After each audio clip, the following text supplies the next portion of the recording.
نحمده ونصلي ونسلم على رسوله الكريم اما بعد فاعوذ بالله من الشيطان الرجيم بسم الله الرحمن الرحيم انا اعطيناك الكوثر فصل لربك وانحر ان شانئك هو الابتر صدق اللہ العظیم۔ بھائی اور دوستو،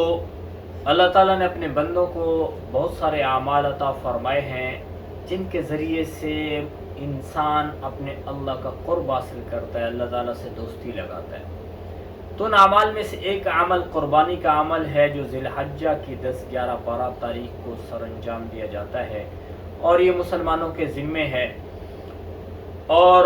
اللہ کے نبی صلی اللہ علیہ وسلم نے اس کے بہت سارے فضائل بیان کیے۔ ان میں سے ایک ہم فضیلت کو دیکھتے ہیں۔ تو اللہ کے نبی سے صحابہ نے عرض کی ما هذه الاضاحی یا رسول اللہ، یہ قربانی کیا ہے؟ تو اللہ کے نبی نے فرمایا سنت ابیکم ابراہیم، یہ تمہارے باپ ابراہیم کی سنت ہے، ان کا طریقہ ہے۔ تو صحابہ نے پوچھا فما لنا فیہا یا رسول اللہ، اس کے اوپر ہمیں کیا ملنے والا ہے؟ تو اللہ کے نبی نے فرمایا لکل شعرۃ حسنہ، جو جانور تم ذبح کرو گے اس کے ہر بال کے بدلے میں تمہیں نیکی ملے گی۔ صحابہ نے عرض کیا یا رسول اللہ فالصوف، کہ یہ جو دمبے کے بال ہیں وہ تو بہت زیادہ ہوتے ہیں، اس کے اوپر ہمیں کیا ملے گا؟ تو اللہ کے نبی نے فرمایا کہ اس کے بھی ہر بال کے بدلے میں تمہیں نیکی ملے گی۔ تو یہ اتنا خوبصورت عمل ہے، اتنا اللہ تعالیٰ کو پسندیدہ عمل ہے کہ اس کے اوپر ایک جانور کے ایک ایک بال کے بدلے میں نیکی لکھی جاتی ہے۔ اور پھر اس کے اوپر اور کیا ملتا ہے؟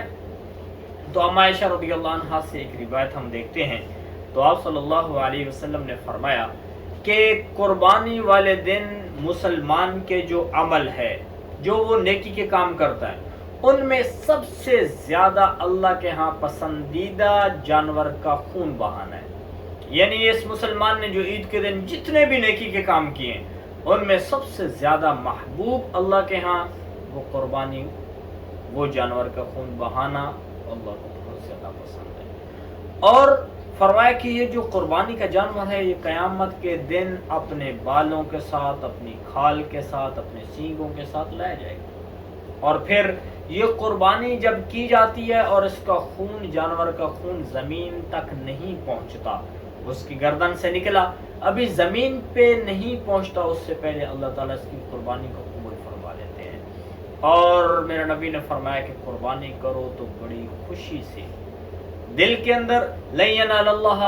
لحومها ولا دماؤها ولکن ینالہ التقوی منکم، اللہ تعالیٰ تمہارے اندر جو دل کے اندر جو نیت ہے اس کو دیکھ رہا ہے۔ تو بڑی خوش دلی کے ساتھ قربانی کیا کرو، کیونکہ اس کے اوپر بہت بڑا تمہیں اجر ملنے والا ہے۔ اور یہ جانور جب قیامت کے دن آئے گا، اس کی ساری چیزیں، جو اس کے کھال ہے، اس کے بال ہے، اس کے سینگ ہیں، تو پورا جانور جو لایا جائے گا، تو اس کا مطلب کیا ہے کہ اتنی نیکیاں جانور کی، یہ سارے وزن کے برابر جو نیکی ہیں، یہ انسان کے نیکی کے پلڑے میں رکھ دی جائیں گی۔ اور قیامت کا دن ایک نیکی بڑھ گئی تو بھی جنت ملنے والی ہے، ایک طرف برائیاں ایک طرف اچھائیاں، ایک نیکی بڑھ جائے تو جنت ملنے والی ہے۔ تو قربانی کرنے کے اوپر جو ہے اتنا بڑا اجر اللہ تعالیٰ عطا فرمانے والے ہیں۔ لیکن انسان کو جب مسلمان قربانی کرے تو دل کی خوشی کے ساتھ قربانی کرے۔ ضحوا وطیبوا بنفسها، ایک حدیث مبارکہ میں جو آپ فرمایا کہ قربانی کرو اور دل کی خوشی سے قربانی کرو، کیونکہ جانور کے جتنے اعضاء ہیں، یہ جو کچھ بھی جانور کے اندر ہے سب، یہ پورا جانور قیامت کے دن لا کے تمہارے نیکیوں کے پلڑے میں اتنا وزن رکھا جائے گا۔ تو اس لیے میرا بھائی اور دوستو، قربانی کو دیکھا جائے۔ قربانی اللہ کے نبی صلی اللہ علیہ وسلم نے فرمایا ہے کہ یہ ابراہیم علیہ السلام کی سنت ہے، اور ابراہیم علیہ السلام نے کتنی بڑی قربانی دیا، ہم اس کے واقعے کو دیکھتے ہیں۔ تو ایسا واقعہ بھائی کہاں پہ ملے گا؟ دنیا کے اندر ہم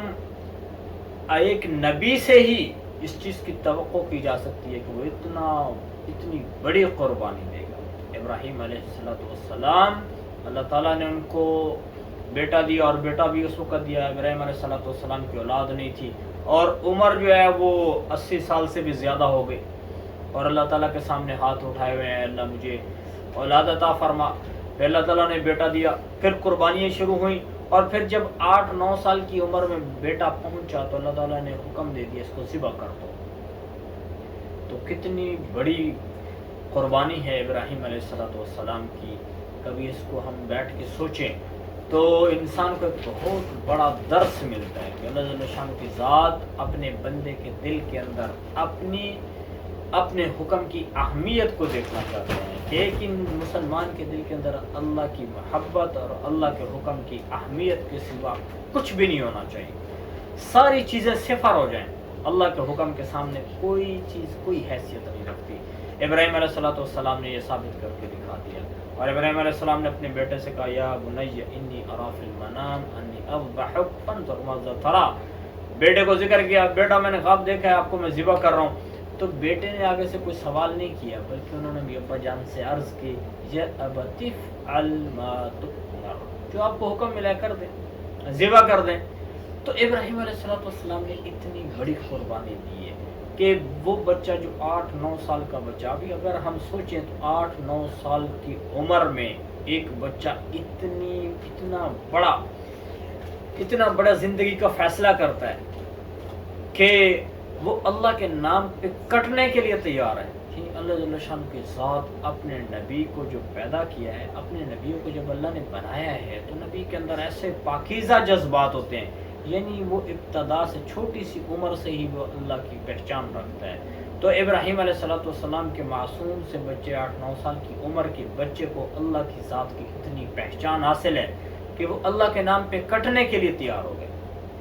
اور ابراہیم علیہ السلام نے اپنے بیٹے کو ذبح کیا ہے، تو ابراہیم علیہ السلام اللہ کے پیغمبر ہیں، تو انہوں نے بھی ہمیں یہ درس دیا ہے کہ دنیا کے اندر اللہ کے حکم کے سامنے کوئی چیز، اولاد، مال، جان، کوئی چیز کوئی حیثیت نہیں رکھتی۔ نبی پاک صلی اللہ علیہ وسلم نے بھی شہادت کے لیے ایسے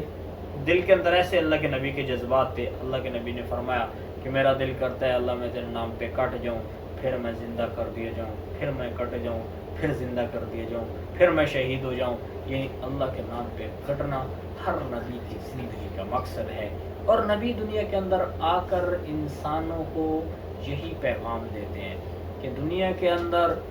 اللہ کی محبت کو دل میں رکھو اور اللہ کے حکم کی اہمیت کو دل کے اندر جگہ دو۔ اس کے سوا دنیا کے اندر جتنی بھی راحتیں ہیں، جتنی بھی دنیا کے خزانے ہیں، ان کی کوئی قدر اور قیمت دل میں نہیں ہونی چاہیے، کیونکہ یہ فنا کی چیز ہے، جب انسان مرے گا تو یہ ساری چیزیں ساتھ چھوڑ جانے والی ہیں، لیکن حقیقت میں جو انسان کے ساتھ جانے والی چیز ہے وہ اللہ کے ساتھ تعلق اور واسطہ ہے۔ تو اس لیے میرا بھائی اور دوستو، قربانی کرنے کے ذریعے سے ایک مسلمان کو اللہ کا قرب حاصل ہوتا ہے، تو اس سے بڑی اور کوئی ہماری نہ تو خواہش ہونی چاہیے اور نہ ہی مسلمان کا اس سے بڑا کوئی اعزاز ہے کہ اس کو اللہ کا قرب حاصل ہو جائے۔ اور باقی رہی بات، نبی پاک صلی اللہ علیہ وسلم نے اپنی زندگی کے اندر 10 سال مدینہ المنورہ میں گزارے، اور 10 سال اللہ کے نبی نے قربانی کی، ہر سال قربانی کی، اور آپ صلی اللہ علیہ وسلم دو مینڈے ذبح کیا کرتے تھے، ایک اپنی طرف سے اور ایک اپنی امت کی طرف سے۔ اللہ کے نبی نے ہمیشہ قربانی کی ہے، اور ایک حج کے موقع پہ اللہ کے نبی صلی اللہ علیہ وسلم نے 63 اونٹوں کی قربانی کی، یعنی جب اونٹوں کو قربانی کیا تو اللہ کے نام پہ اتنی بڑی قربانی دی ہے۔ تو مطلب یہ ہے کہ نبی پاک صلی اللہ علیہ وسلم کو بھی یہ عمل بہت پسند تھا، اور جب عید والا دن ہے تو اس دن میں سب سے زیادہ پسندیدہ اللہ کے ہاں عمل جانور کا خون پانا ہے، تو اس لیے ہر مسلمان کو چاہیے کہ جو صاحب نصاب ہے وہ قربانی کرے۔ باقی رہی بات کہ قربانی کس کے ذمے واجب ہوتی ہے، تو قربانی کے وجوب کے لیے جو ہے ہمیں پتہ ہونا چاہیے کہ صاحب نصاب کے ذمے قربانی واجب ہے۔ اس میں قربانی کے وجوب کے لیے مسلمان ہونا بھی ضروری ہے، کہ وہ مسلمان بھی ہو اور وہ عاقل بھی ہو، بالغ بھی ہو، مقیم بھی ہو، اور پھر اس کے بعد وہ صاحب نصاب بھی ہو، یعنی اس کے پاس 52.5 تولے چاندی کی قیمت کے برابر اگر پیسے پائے جاتے ہیں، یا سونا چاندی ملا کے اتنی قیمت کا پایا جاتا ہے، یا ضرورت سے زائد سامان اتنی قیمت کو اس کے پاس موجود ہے، تو اس کے ذمہ قربانی واجب ہو جاتی ہے۔ وہ 3 دن، جب 10، 11، 12 ان 3 دنوں میں سے کسی ایک دن میں اگر بندہ اتنے پیسے کا مالک بن گیا تو اس کے ذمہ بھی قربانی واجب ہو جائے گی کہ وہ قربانی کرے۔ اللہ تعالیٰ ہمیں اس عظیم عمل کو صحیح طریقے سے اور اللہ جل شانہ کی رضا کو سامنے رکھ کے دل کی خوشی کے ساتھ